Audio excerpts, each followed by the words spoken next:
gracias en esta noche, bendito Dios, por este nuevo día, esta nueva clase también con mi hermano Roberto. Sigue usando su vida para poder hablarnos a nosotros y que nosotros también podamos aprender lo es elemental y lo esencial de esta lección, y no solo aprenderlo, sino ponerlo en práctica en nuestra vida diaria, porque dice su palabra que hay que poner por obra lo que está en las escrituras. Ayúdanos cada día a ser mejores cristianos, a poder llegar a la altura del varón perfecto que es Cristo Jesús a través de su palabra. Ayúdanos a entender lo que usted quiere decirnos en cada pasaje de sus escrituras, y ayúdanos también a estudiar esta nueva lección de mi hermano Roberto, que usted la ha puesto en su corazón. Abre nuestro entendimiento, guarda a mis hermanos que se han de conectar en el transcurso de la clase, y los que no puedan ver esta grabación en lo posterior para que puedan bendecir sus vidas. Te damos gracias en el nombre de Jesús. Amén. Amén, pues estupendo. Al pensar en todo esto de Levítico, me venían a la mente varias cosas, pero una de ellas es una frase que el apóstol Pablo utiliza en un par de ocasiones. Una de ellas es allá en el libro de Filipenses capítulo 2, donde está hablando a los creyentes y cómo nosotros debemos de comportarnos y ser buenos ejemplos para los demás.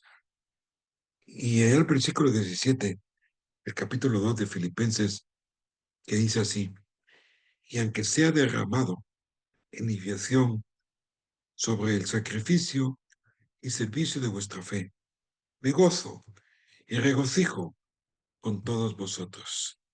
Sabe muy bien que la epístola de los Filipenses pues es una epístola de gozo, de regocijo, que continuamente Pablo saca a relucir, ¿no?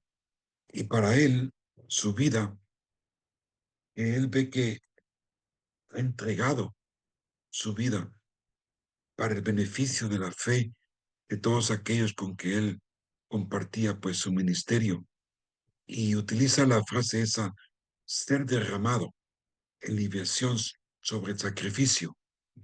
Sabe que vamos a ver todos estos sacrificios, pero durante la entrega de todo esto existía también una ofrenda de libación. Libación era un vino que se ponía por encima de los animales, que era rociado, derramado, esa es la palabra, derramado por encima de. Y Pablo, pues, nos da esa figura de ser derramado como un sacrificio vivo para Dios. Así pues, él nos habla de esto también en Romanos. Eh, Dice aquí en la primera parte que tenemos aquí, para que veamos en nuestro pantalla, Levítico, cómo adorar a un Dios santo. Pues casi sería imposible realmente decir cómo, si Dios es santo y maravilloso. Eh, y entonces, la cuestión es que hay dos temas que sacan a relucir en el libro de Levíticos. Está el de la entrega o de ofrendas, ¿verdad? Que es una ofrenda viva al Señor. Y la otra parte, la segunda parte del Levítico, tiene que ver con santidad, con pureza, y sobre todo, pues, con una persona íntegra, íntegra.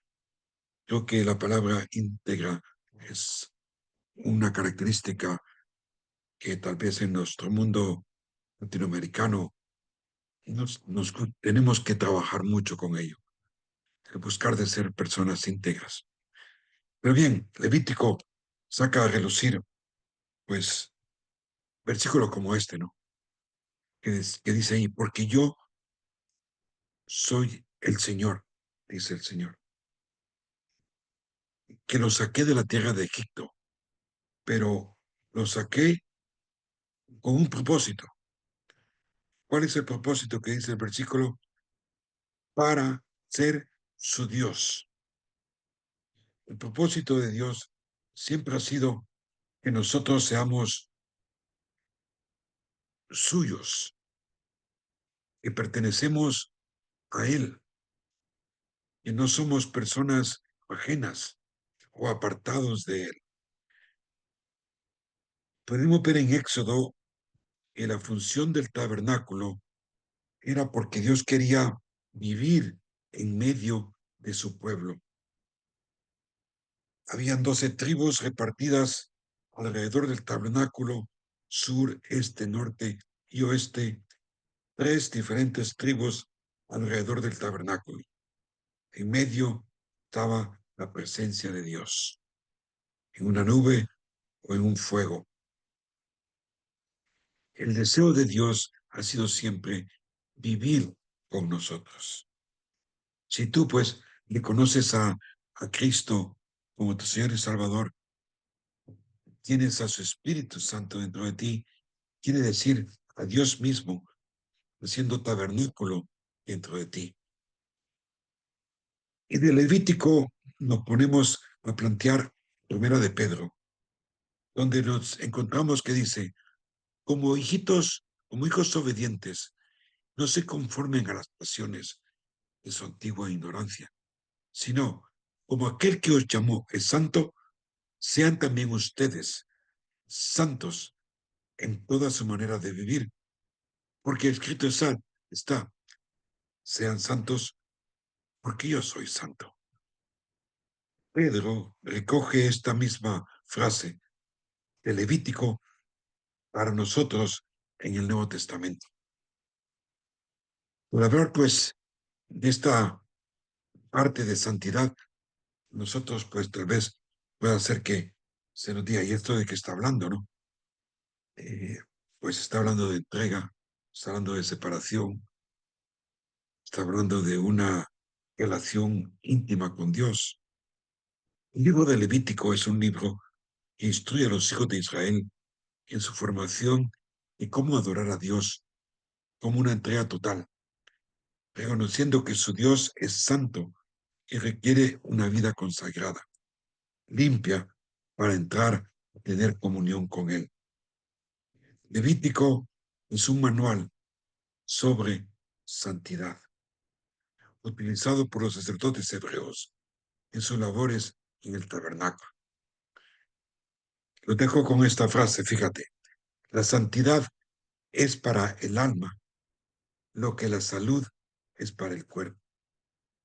Si tú quieres tener salud en tu vida, procura la santidad, que es, sabemos muy bien, es la voluntad de Dios para nosotros. Ya veremos un poco más de esto. Santo, pues, como muchos de ustedes saben, significa separado, apartado, consagrado. Aparece 80 veces en Levítico, la palabra santo. Un promedio de casi 3 veces por capítulo. Santo, santo, santo. La santidad de Dios se refiere a su separación de todo lo impuro y contaminado. Levítico no solo se consideran santos ciertos rituales y observaciones, sino que el Señor también llama santo a su pueblo, exigiéndoles que vivan separados y libres de las impurezas mundanas. Porque yo soy el Señor, que os saqué de la tierra de Egipto para ser vuestro Dios. Seréis pues santos, porque yo soy santo. Y como vimos, pues no solo esto hace referencia al pueblo de Israel, sino que Pablo nos hace partícipo de esto mismo. Yahvé era el Dios de Israel, y ellos eran su pueblo elegido. Los rescató de la esclavitud y luego, en el monte Sinaí, amplió la relación de pacto que había comenzado con Abraham siglos antes. Con esta relación vinieron ciertas expectativas sobre una vida santa. Levítico proyecta una larga estela de santidad y llega hasta el Nuevo Testamento. El apóstol Pedro de nuevo nos dice lo siguiente: como hijos obedientes, no os conforméis a las pasiones de vuestra antigua ignorancia, sino como aquel que os llamó es santo, sed también vosotros santos en toda vuestra conducta, porque está escrito, sed santos, porque yo soy santo. Entonces, la santidad tiene que ver en lo que hacemos, en cómo andamos, en lo que hablamos, en lo que vemos, en lo que escuchamos, en lo que olfateamos, todo aquello que entra en nuestra forma de ser, de forma de conducta, es decir, actitud o forma de pensar las cosas, tiene que ver mucho con la santidad. Dios quiere, pues, que nosotros seamos personas que nos unamos a Él con una entrega santa, es decir, apartada, diferente. El pueblo de Israel, pues, hasta se viste diferente, pero es cuestión que nosotros hemos de tener un comportamiento diferente, porque no se trata de las cosas externas, sino que de aquello que está interno salga a relucir hacia afuera, ¿no? En nuestro talante, en nuestro carácter, en nuestras respuestas a nuestro prójimo, a nuestro cónyuge, a nuestros padres, hermanos, ya tanto en la carne como en la fe, cómo nos relacionamos, cómo nos conducimos, si es con benignidad, con misericordia, con amor, reflejando pues en sí el fruto del Espíritu.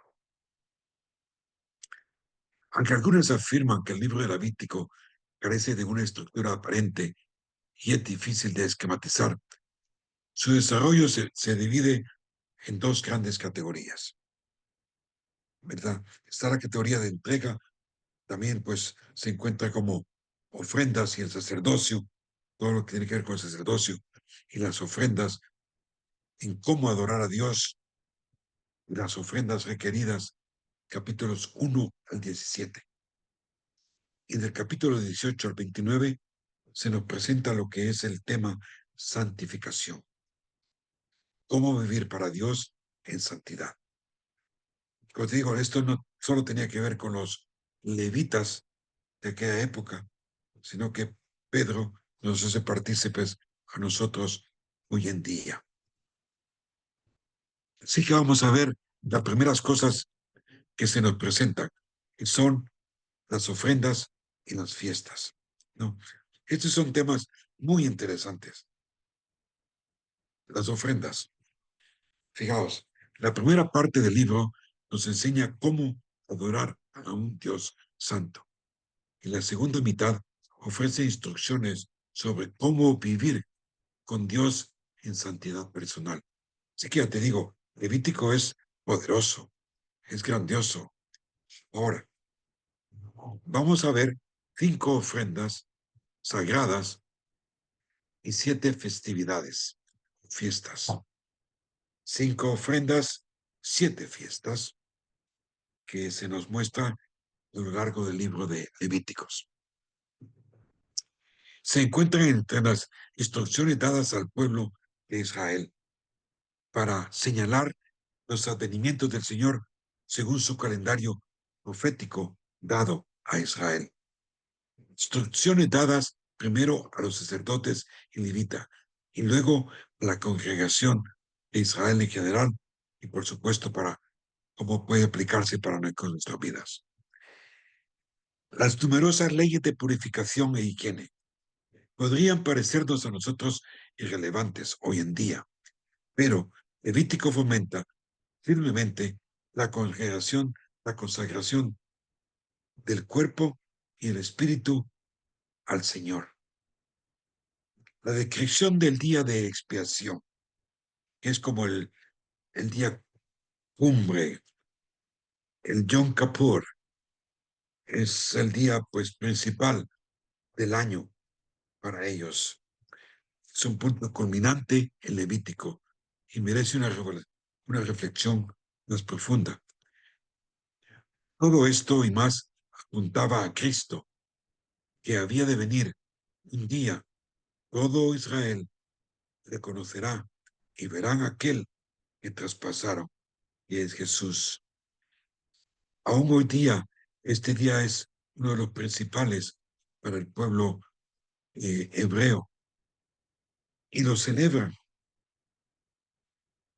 como un sacrificio total de la nación, pero no se dan cuenta, tienen tan cegados de que ese sacrificio total ya lo cumplió Cristo en la cruz.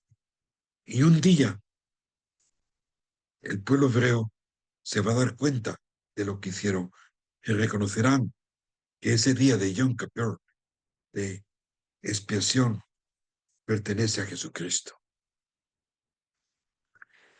Regresemos un poco, pues, al monte Sinaí, o el monte de Dios, o el monte Oreb. Ya te digo, pues, la localización de este monte no es muy certera con los datos que se nos dan hoy día. Pastor Pero Roberto, examinemos. Yes, sir. ¿le Dígame. puedo hacer, le puedo hacer una pregunta sobre eso del Yom Kippur?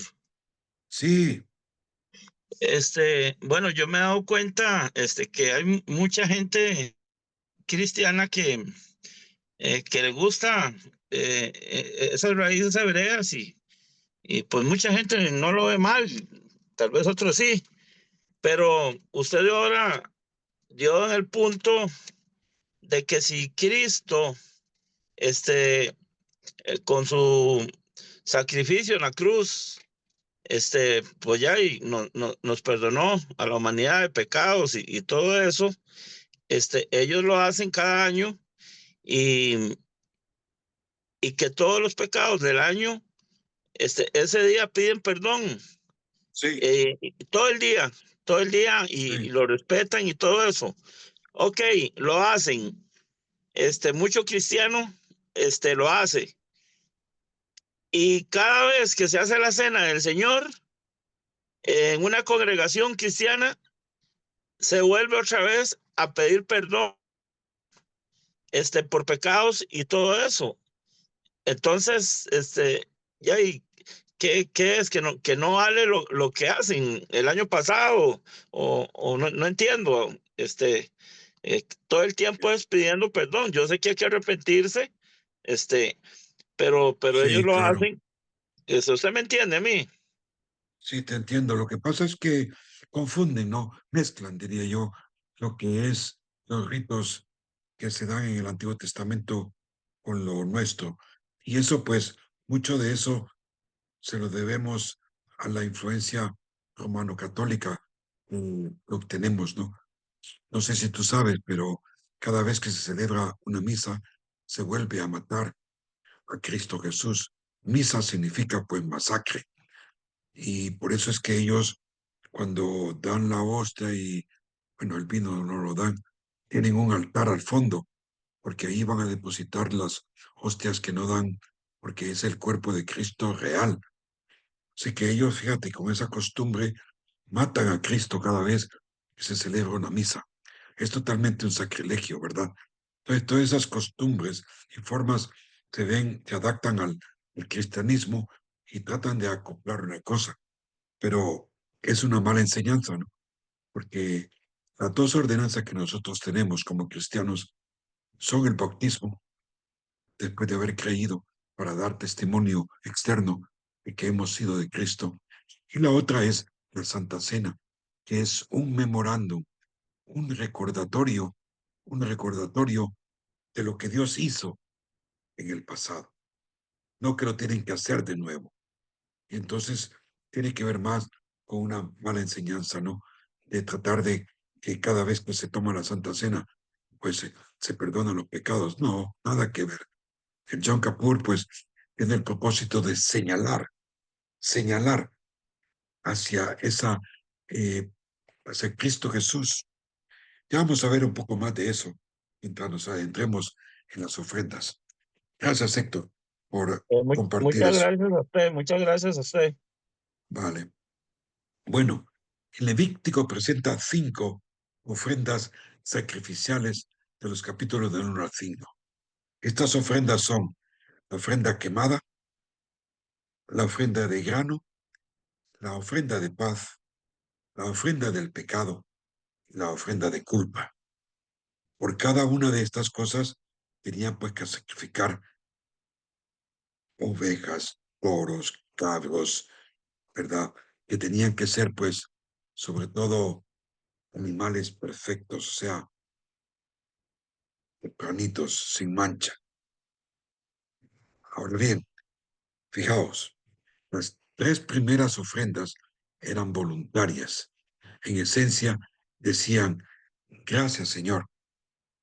Pero las 2 últimas eran obligatorias, que querían decir, Señor, me arrepiento de mi pecado, ¿verdad? Entonces esa era la función, una de agradecimiento y la otra era de arrepentimiento del pecado. Vamos a analizar cada una de ellas. La del holocausto, la ofrenda quemada, era un sacrificio por medio del cual se consumía un toro, una oveja o una ave, y era aceptable a Dios como expiación o como pago general y sustituto por el pecado. Aquí les he dejado unos versículos que lo pueden ustedes buscar más adelante, que tienen que ver cómo esto se cumple o en Cristo Jesús. Fijaos muy bien en esta foto, me gusta mucho cómo el sacerdote pues está ahí. Sabes que el altar, de bronce donde pues partían y quemaban a todos estos animalitos, era un lugar donde siempre se estaba quemando algo. Siempre, todo el día pasaba quemando y quemando y quemando y saliendo humo para arriba. Este sacrificio simboliza cómo Jesús ofreció su cuerpo en la cruz en total sumisión a la voluntad del Padre para el pago de nuestro pecado. Sabes que todas estas ofrendas, todos estos rituales que hacían los hebreos, tuvieron que darle vista de que apuntaban que un día tenía que venir ese Cordero que quita el pecado del mundo, ese Mesías prometido que tenía que venir a ser sacrificado como estos animalitos. Entonces esa es la ofrenda quemada o la ofrenda del holocausto. Está pues también la ofrenda de cereal. Nos habla de la provisión de alimentos. A diferencia de un sacrificio de sangre requerido para la remisión del pecado, esta ofrenda era un reconocimiento de la provisión de Dios. Debido a la escasez de cereal en el desierto, esta ofrenda podía ser costosa, pero si era un acto de agradecimiento. Señor, tú me has provisto tanto, yo te doy tanto. Y así pues, continuamente lo ofrecían en olor fragante al Señor. La siguiente ofrenda era la ofrenda de paz. Los adoradores podían usar un animal o grano para hacer esta ofrenda, a veces llamada también ofrenda de comunión. Y esta ofrenda de paz tenía 3 propósitos. Agradecer a Dios por su generosa provisión. Tal vez cumplir un voto, que los hebreos también eran muy dados a eso, a promesas de Dios. Y por si, pues si la cosa salía bien, pues ellos cumplían con este tipo de ofrenda de paz, animal o grano. O agradecer a Dios por la liberación de una situación difícil. Curioso, ¿no? Todos pasamos situaciones difíciles y amargas y con dificultad. Y que cuando ves que Dios te libra de esta situación, pues tú te lo agradecías con una ofrenda de paz, ya sea un animal o de grano.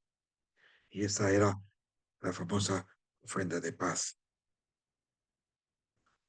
Ahora está otra que le llaman la ofrenda por el pecado. También, como digo, estas otras 2 ya eran requeridas, no tanto de acción de gracia, sino que por cumplir. Era un sacrificio animal requerido por la ley mosaica para expiar, para quitar pecados involuntarios. Dios dio a Moisés instrucciones específicas sobre la sangre, el cuerpo, la grasa y otros aspectos del animal. El pecador debía poner las manos sobre el animal, ¿verdad? Como queriendo decir, me identifico, me identifico con la muerte de este animal, un macho cabrío o una hembra sin defecto, lo que significaba la transferencia de sus pecados al sustituto. Y es por eso que nosotros tenemos la enseñanza sustitutoria de la muerte de Cristo, sustituye nuestros pecados. Es justamente la imagen que se daba en esta ofrenda. La ofrenda, la ofrenda por el pecado era una imagen conmovedora del sacrificio de Jesús, el Cordero sin defecto.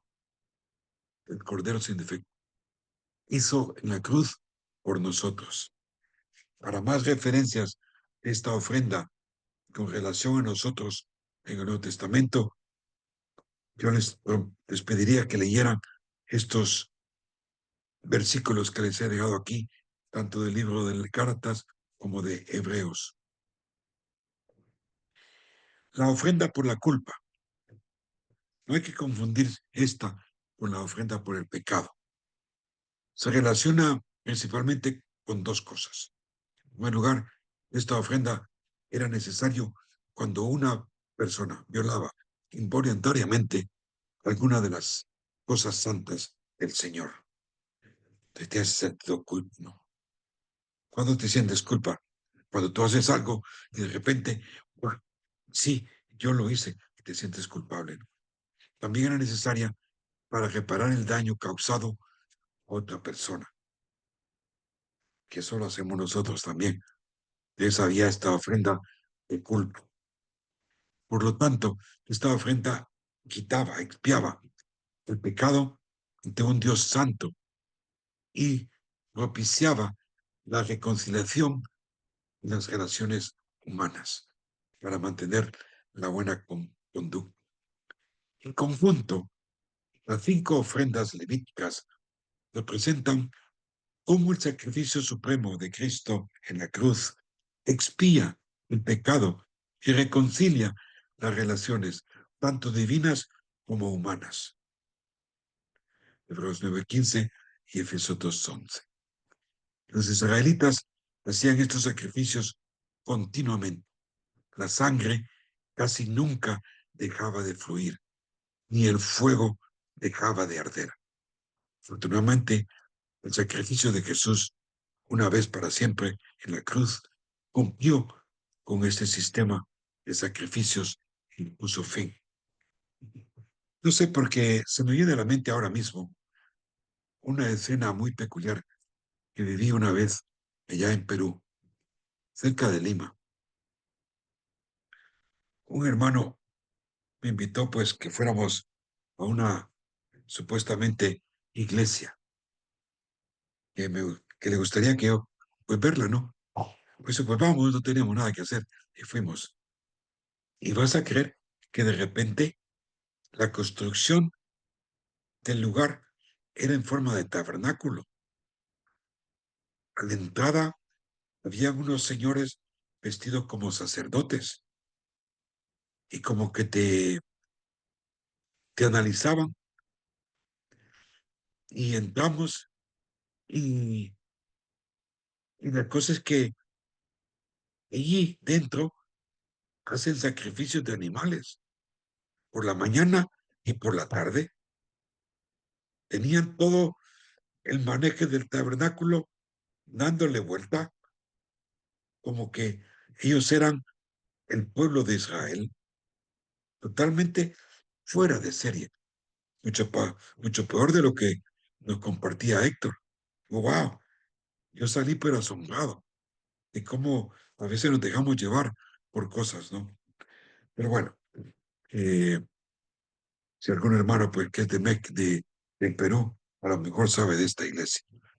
Y por eso dice, Él es mediador del nuevo pacto, a fin de que habiendo tenido lugar una muerte para la redención de las transgresiones que se cometieron bajo el primer pacto, los que han sido llamados reciban la promesa de la herencia eterna. Este tema, este versículo, requiere 90 minutos de explicación. Espero que ustedes lo entiendan, todo lo que ahí está implicado. Bueno, pasemos ahora de las ofrendas a las fiestas o los tiempos señalados. Es un tema, pues, interesante, muy bonito. Tiene que ver con el calendario judío. Era de mucha importancia en la vida religiosa de Israel. A través del año, sobre todo, pues, en la primavera y en el otoño, pues estas fiestas son muy predominantes y continuas. Levítico 23 comienza con las palabras del Señor a Moisés. Habla al pueblo de Israel y diles, estas son las fiestas señaladas del Señor que proclamaréis como santas convocatorias. Son mis fiestas señaladas. O sea, son fiestas dadas al pueblo de Israel. Estas celebraciones solemnes recordaban a Israel la fiel acción de Dios en favor de su pueblo elegido. Aquí quise poner un esquema en el cual mostrarle estas 7 fiestas. Y usted en su mente puede dividirlas en 3, 1, 3. 3 de la Pascua, una la del Pentecostés y 3 que tiene que ver con la fiesta del tabernáculos. Entonces, Pascua, Pentecostés, tabernáculos. Interesante. Como podemos ver acá en este cuadro, durante la Pascua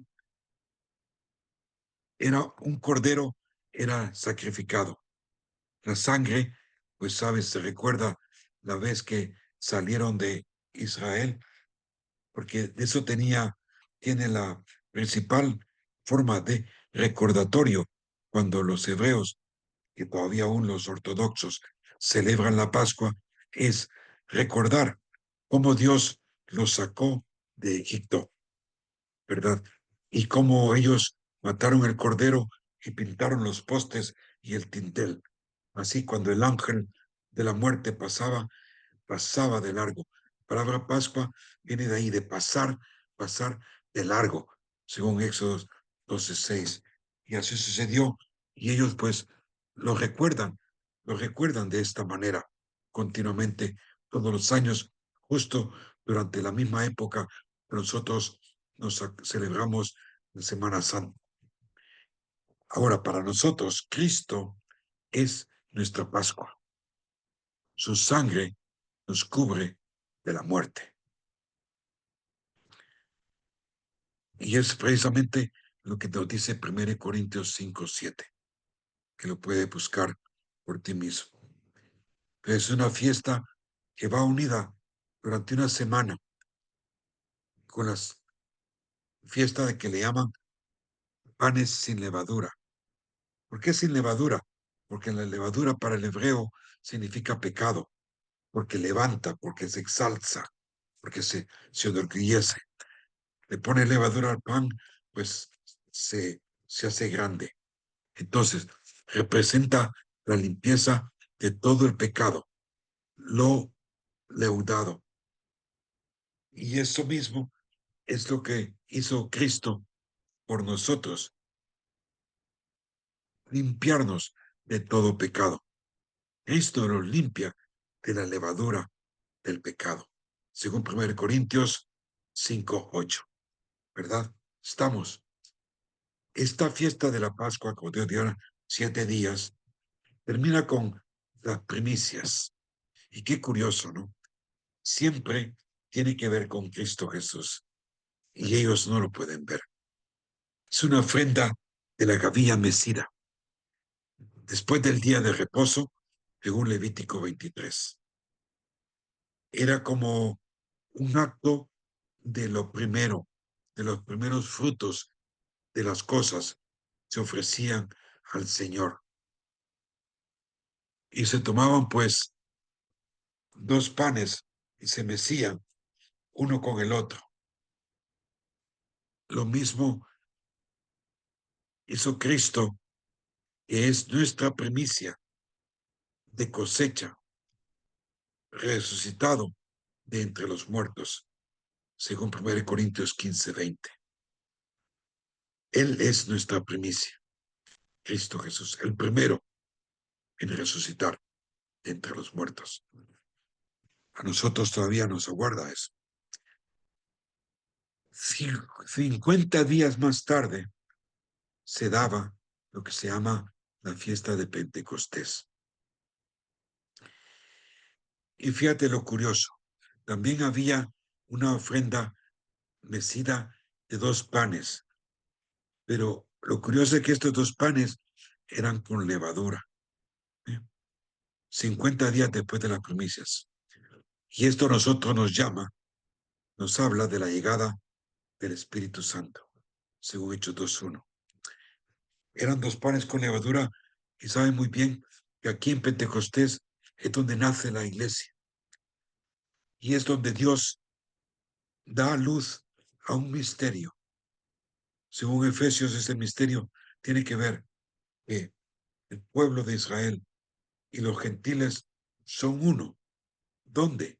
En el cuerpo de Cristo, en Jesucristo, en su iglesia. En Pentecostés se introduce la iglesia.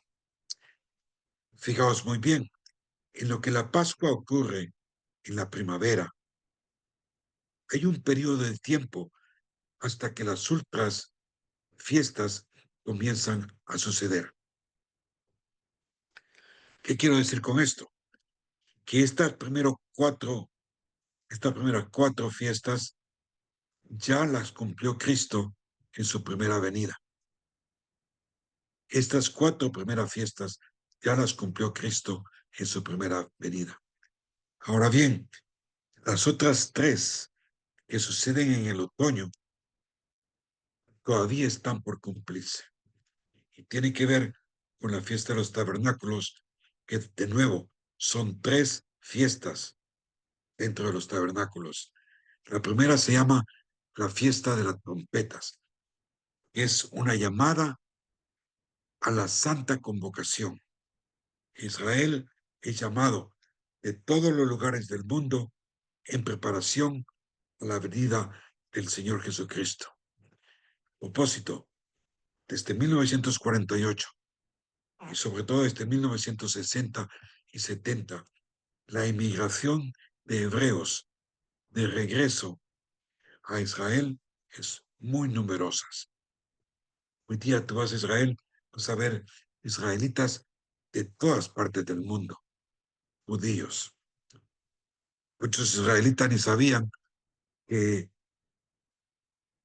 muchos africanos pues son israelitas, que ahora están viviendo en Israel. Es muy curioso. Ahora va a haber un día en que la iglesia será llamada con un sonido de trompeta.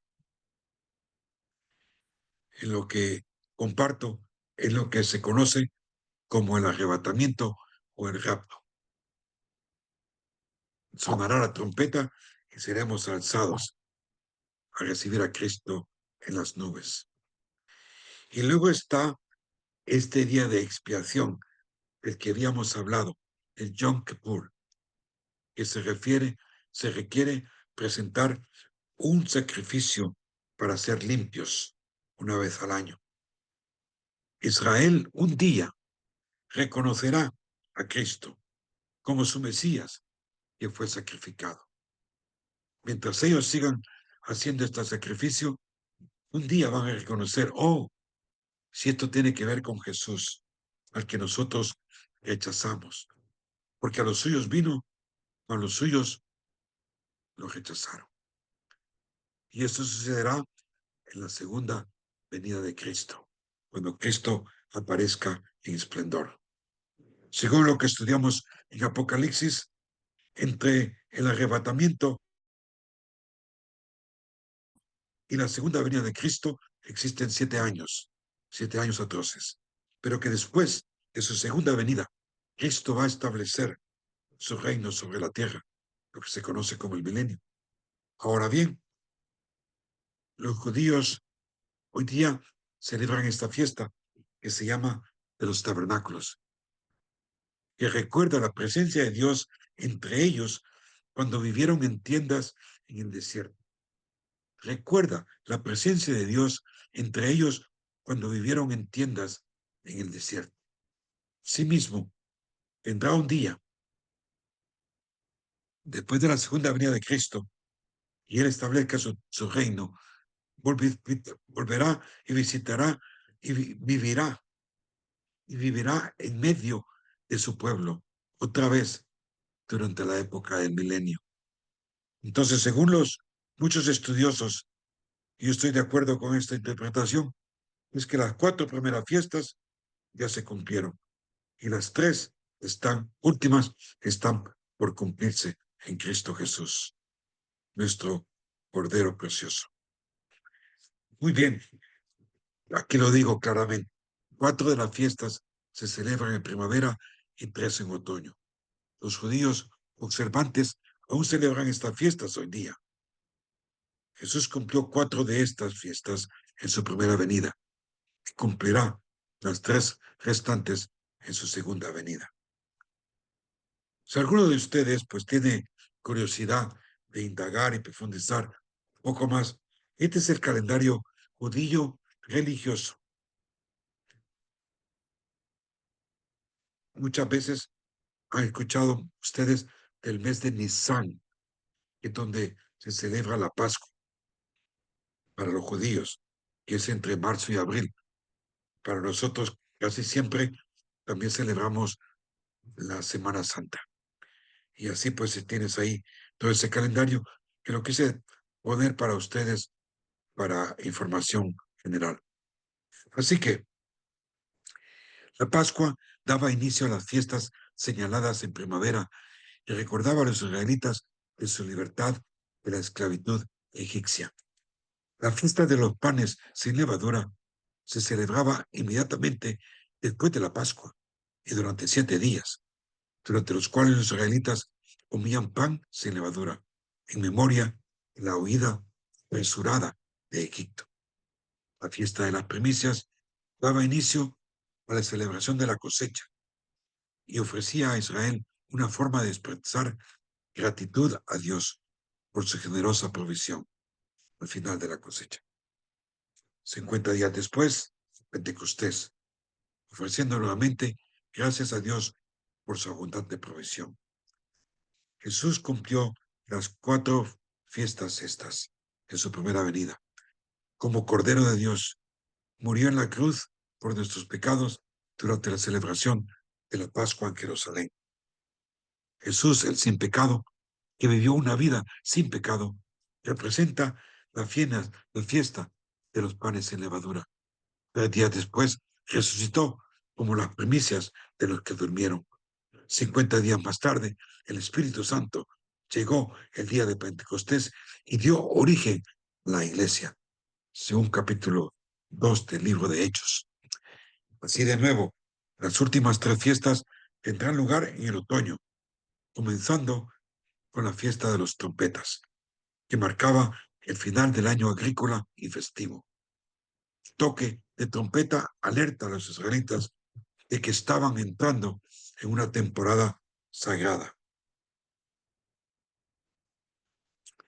10 días después se celebra el día de la expiación, Yom Kippur, día anual en que el sumo sacerdote entraba en el lugar santísimo para ofrecer una ofrenda por los pecados de Israel.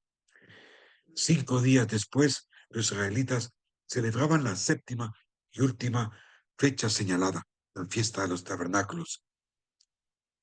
De cuanto vivieron ellos en tiendas durante 7 días, lo hacían, conmemorando la travesía de los israelitas por el desierto, camino a la tierra prometida. Ahora bien, Jesús cumplirá las 3 últimas fiestas durante su segunda venida, comenzando con su regreso en 2 etapas, separada por 7 años de tribulación en la tierra. Durante el rapto de la iglesia y la segunda venida de Cristo, la trompeta suena, cumpliendo así la fiesta de las trompetas. Y eso comparado con 1 Tesalonicenses 4 y Apocalipsis 19. El toque de trompeta anuncia tanto la venida del Señor como el impotente día o atroz día del día del Señor que sobreviene sobre la tierra. El día de expiación también representa proféticamente cuando Israel reconocerá que Jesús es el Mesías prometido, que sacrificó su vida por todos de una vez y para siempre. En su segunda venida, pues, verán a Jesucristo y verán a aquel a quien traspasaron. Y toda lengua confesará que Cristo es el Señor. Y finalmente, pues, teníamos la fiesta de los tabernáculos, que señala proféticamente el momento en que Jesús morará con su pueblo, así como lo hizo en el tabernáculo, en el desierto. Él va a establecerse de nuevo su reino por 1000 años, según Apocalipsis 20. En este momento, Israel poseerá toda la tierra que Dios le prometió. ¿Qué tal, hermanos? ¿Cómo vamos hasta aquí? ¿Alguna pregunta? Espero que esté claro. He tratado de explicar 1 o 2 veces todo esto de las fiestas, porque es muy importante cómo Dios nos ha dado ese calendario de fiestas para el cual nosotros podemos hacer referencia. Es innegable cómo el día de la expiación señalaba la persona y la obra de Jesucristo. Él es nuestro gran sumo sacerdote. Entre los deberes del sacerdote en el día de expiación anual estaba, esto es muy bonito, me encanta, la presentación de 2 machos cabríos. Señor, la entrada de la tienda de reunión, según Levítico 16. Un macho cabrío se sacrificaba como ofrenda por el pecado, mientras que el otro servía como chivo expiatorio. Y ustedes conocen esa expresión. ¿Qué es un chivo expiatorio? Un chivo expiatorio es cualquier grupo o individuo que inocentemente carga con la culpa de las malas reacciones de otros. Por eso es la frase, el chivo expiatorio, que carga con la culpa de los demás. Ahora, después de que el sumo sacerdote impusiera sus manos sobre la cabeza del macho cabrío, transfiriendo simbólicamente los pecados del pueblo el inocente cabrío, lo arrojaba fuera del campamento por el desierto para que nunca regresara. De la misma manera Jesús, nuestro chivo expiatorio, también cargó con la culpa y la vergüenza de nuestro pecado. Y luego lo arrojó lejos de nosotros, según el Salmo 103, que Él tan lejos está, pues, el oriente y el occidente, hacía mandado los pecados lejos, para ya nunca volver. Dios ya no recuerda nuestros pecados. Es como que nunca han pasado, porque han sido sustituidos por la hermosa obra de Cristo en la cruz, derramando su sangre por nosotros y cargando. O sea que en sí, la implicación es doble. El chivo que se sacrificaba derramando su sangre y la otra, el transponer los pecados sobre un animalito. Y este era retirado con todas las culpas del pueblo de Israel. Así que, ¿qué tal? ¿Cómo estamos hasta aquí? Ese ha sido nuestro primer punto entre ofrendas y fiestas. Espero que las hayan entendido, que esté de acuerdo. Si no están de acuerdo, también se acepta, ¿verdad?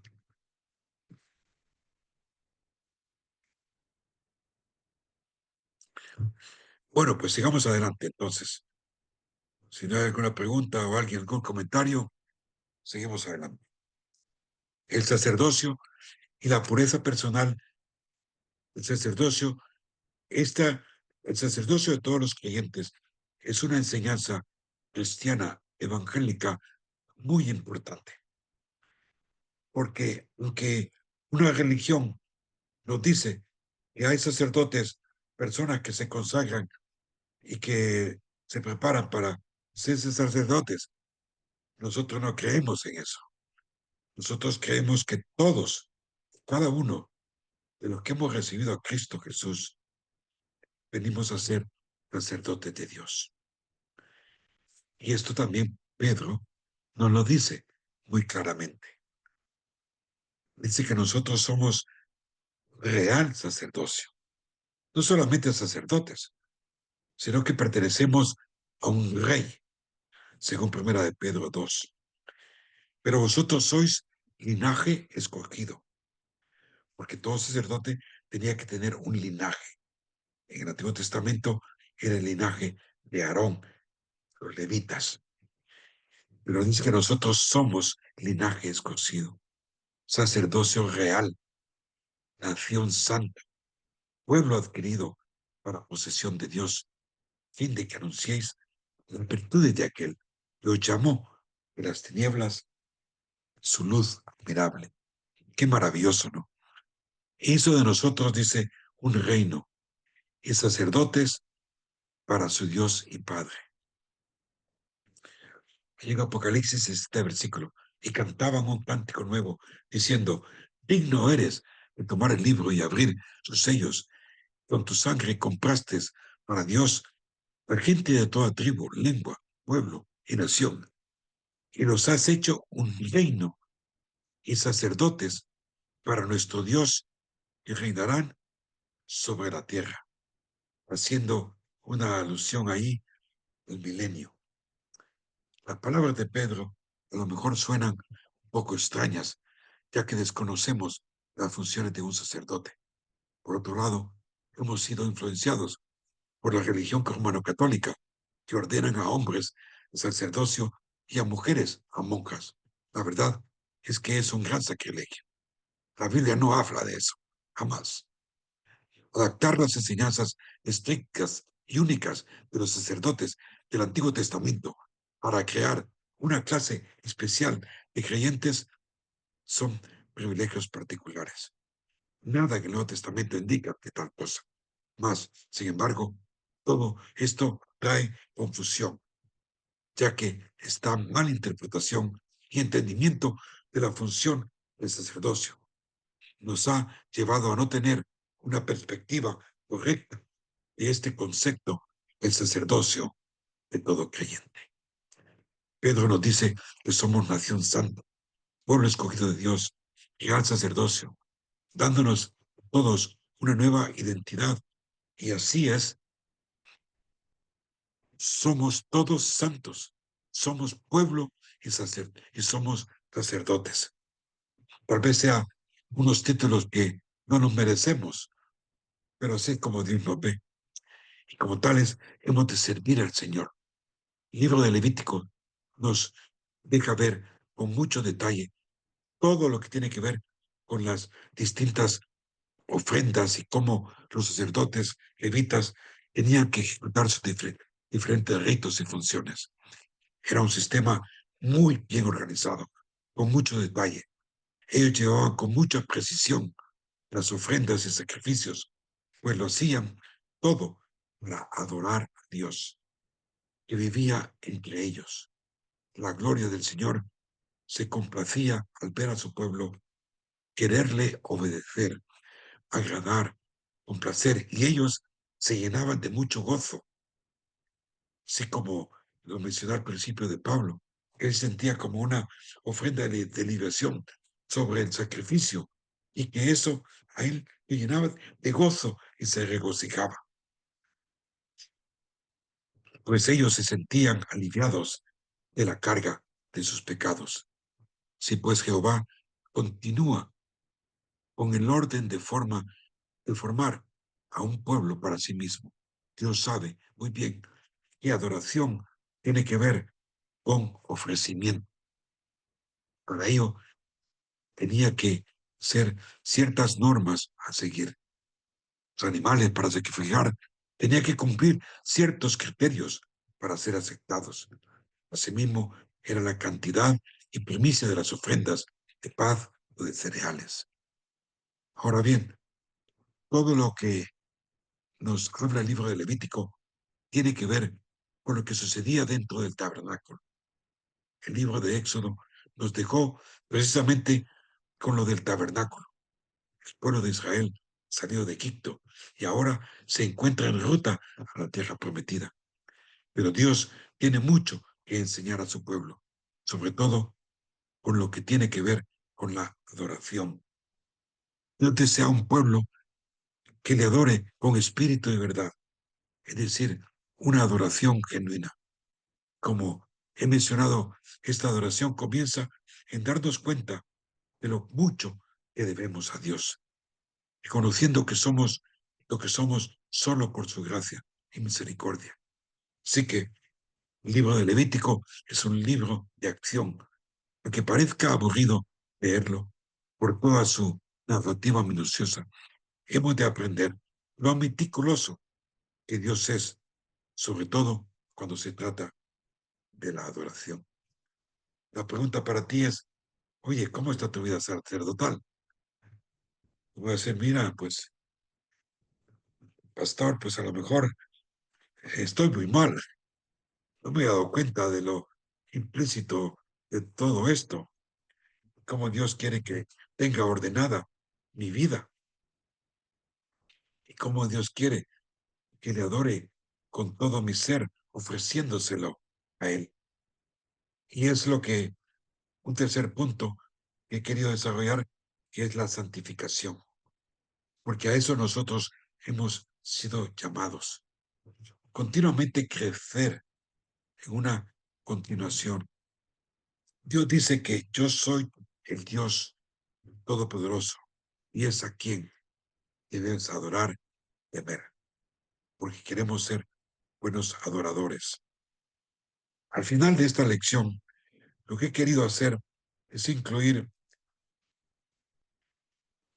parte de lo que enseñé cuando vimos la verdadera adoración. ¿Se acuerdan de que el tema que desarrollamos, el verdadero adorador, en Romanos 12 nos habla, ¿no? Bien claramente que nosotros debemos de ser un animal lito, un sacrificio vivo, entregado a Dios. Dice Romanos, Pablo nos dice aquí, por consiguiente, hermanos, os ruego por la misericordia de Dios que presentéis vuestros cuerpos como sacrificio vivo y santo, aceptable a Dios, que es nuestro culto racional. Es decir, si queremos ser enteros, si queremos ser completos, tenemos que practicar, de entregarnos a Dios. Por eso al principio le decía, entrega, santificación, entrega, santificación. Y es muy importante, porque la adoración es un servicio, un culto a Dios de manera racional, lógica, una entrega total a las cosas de Dios, con una postura de rendimiento frente a la majestuosidad del Creador. Involucra todo tu ser, espíritu, alma y cuerpo, y con ello, pues, tus sentimientos, tu mente y tu voluntad. No sé cómo lo haces todos los días al despertar. Si simplemente te levantas rápido de la cama, pones la ropa y te vas para el trabajo o para el estudio, para lo que tengas que hacer, sin antes parar y pasar donde el Señor y decirle, Señor, me entrego a ti, soy tuyo, quiero sacrificar mi vida para ti. Haz de mí, Señor, en este día lo que tú quieras. Y así comenzar bien todos los días, ¿no? Y poder decir, Dios, aquí estoy, ¿en qué te puedo servir? Señor, aquí estoy, ¿en qué te puedo servir hoy? Preséntame entre mí lo que tú quieres que haga. Así que recuerdo que les compartí en esa clase 3 puntos. Primero, darte cuenta de lo maravilloso que Dios ha sido contigo, su misericordia, de cuántas cosas te ha librado, de cuántas cosas no te ha dado que te mereces. Que todavía estamos vivos es simplemente por su misericordia. Porque misericordia en sí, pues, como dice aquí abajo, misericordia es Dios, no dándome lo que me merezco. Y realmente lo que nos merecemos, pues, es la muerte, ¿no? Solo tú sabes de todo lo que Dios te ha salvado y perdonado. Puedas decir como David, ¿no? Ten piedad de mí, oh Dios, conforme a tu misericordia, conforme a tu inmenso compasión. Borra mis transgresiones, lávame por completo de mi maldad y limpia de mi pecado. Qué cosa más hermosa, ¿no? Esa entrega total de reconocer a Dios que necesitamos de su bondad y misericordia continuamente. No solo tiene que ver, ¿os acordáis? Con esto mente de entender su misericordia, sino que entender como aquel sacrificio en Levítico de una entrega total de un animalito ante el Señor. Hoy en día nadie trae animales para ser sacrificados, pero ahora somos nosotros los que tenemos que hacer morir nuestras pasiones y deseos y ofrecernos nosotros mismos como sacrificio a Dios. Wow, este versículo de Santiago me limpiad vuestras manos, pecadores, y vosotros de doble ánimo. Purificad vuestros corazones, afligíos, tormentad y llorad. Que vuestra risa se torne en llanto y vuestro gozo en tristeza. Humillaos en la presencia del Señor y Él los exaltará. Dios desea para ti y para mí una entrega total. Y decir, Señor, te doy todo lo mío. Jesús, soy tuyo totalmente. La adoración no tiene que hacerme sentir bien, debe de hacerme sentir humillado ante la presencia de Dios. La manera en que te presentes a Dios refleja quién eres, porque se trata de carácter y no de reputación. Reputación es aquello que los hombres te dan. El carácter es lo que tú eres ante Dios. Así que tienes que declarar todos los días tu vínculo, tu alianza y entregarte a Dios. Y el tercer punto, pues, es que la adoración se trata de ese sacrificio vivo, santo y aceptable a Dios, según Romanos. Y poder decir como Pablo decía, ¿no? Te ha puesto a pensar en este versículo. Con Cristo estoy juntamente crucificado. Y ya no vivo yo, mas vive Cristo en mí. Y lo que ahora vivo en la carne, lo vivo en la fe del Hijo de Dios, el cual me amó y se entregó a sí mismo por mí. Si alguno quiere venir en pos de mí, tome su cruz y sígame. Hemos sido apartados, santificados para adorar a Dios en santidad, negando los deseos de la carne y buscar de vivir Dios en espíritu y verdad. Sino que así como aquel que os llamó es santo, así sed vosotros santos en toda vuestra manera de vivir, porque escrito está, sed santos, porque yo soy santo. ¡Wow! ¿Cuánto amas a Dios? ¿Qué tal? ¿Qué les ha parecido este estudio de Levítico y todas sus conjeturas?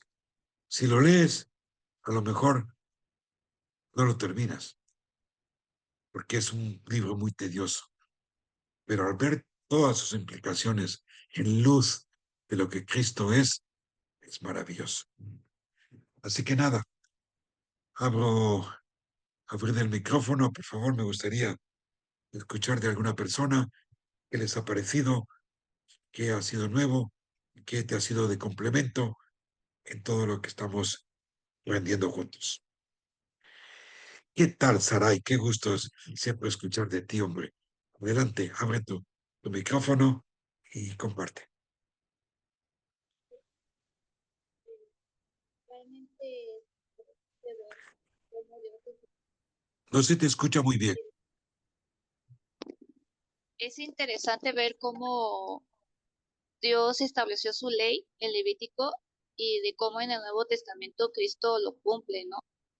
También cuando habló la parte de la levadura, recordé un pasaje en la Biblia en la que Jesús habla con sus discípulos y les dice que se cuiden de la levadura de los fariseos, que Yeah, se cuiden de su enseñanza. O sea, sí, incluso los mismos fariseos no se daban cuenta de su propio pecado, de su propia tradición de un sí, lugar de tienes adorar a razón. Dios genuinamente.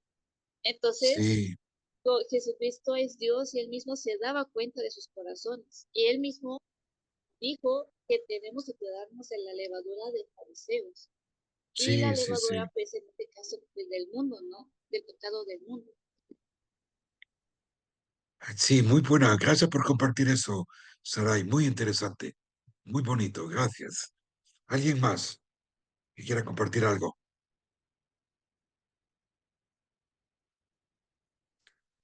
¿Qué os pareció todo esto de las fiestas y de las ofrendas?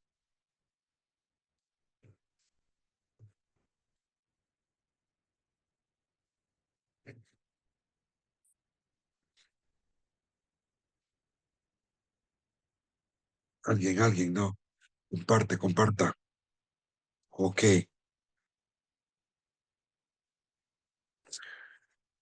Si no, pues pasamos el micrófono a nuestro amigo Roberto Méndez. Amén. Sí, no, aquí no tenemos nada, hermano, en el chat del Zoom tampoco no hay preguntas, hermano. Ok, Pero el material es muy excelente. Bueno, yo de mi parte, hermano, bueno, bendito sea Dios por esa sabiduría, porque muy bien describido, muy bien explicado, y es para agarrarlo con tranquilidad y darle una repasadita, porque está muy bien, sí, muy bien, muy bueno, muy bueno. Ujú. estupendo. Le doy una bienvenida siempre pues a Ana González y Saray Escobar, que se unen de allá del Salvador. Muy bienvenidas.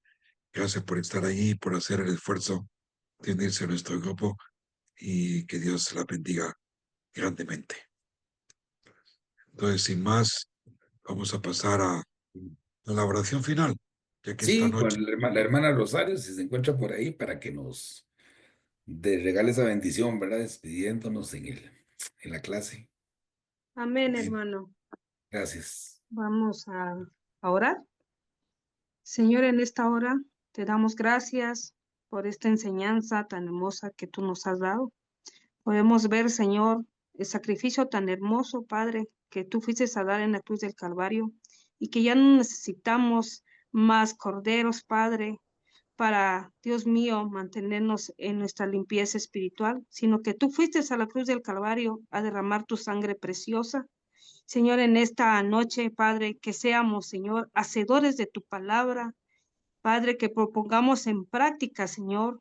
Gracias por la vida de mi hermano Roberto, el maestro de la clase, Señor, y a todos, Padre, los que se están reuniendo, Padre, por el Zoom. Gracias, Señor, porque siempre necesitamos, Padre, de tu palabra para podernos dirigir en santidad, porque como tu palabra dice, que sin santidad nadie te verá.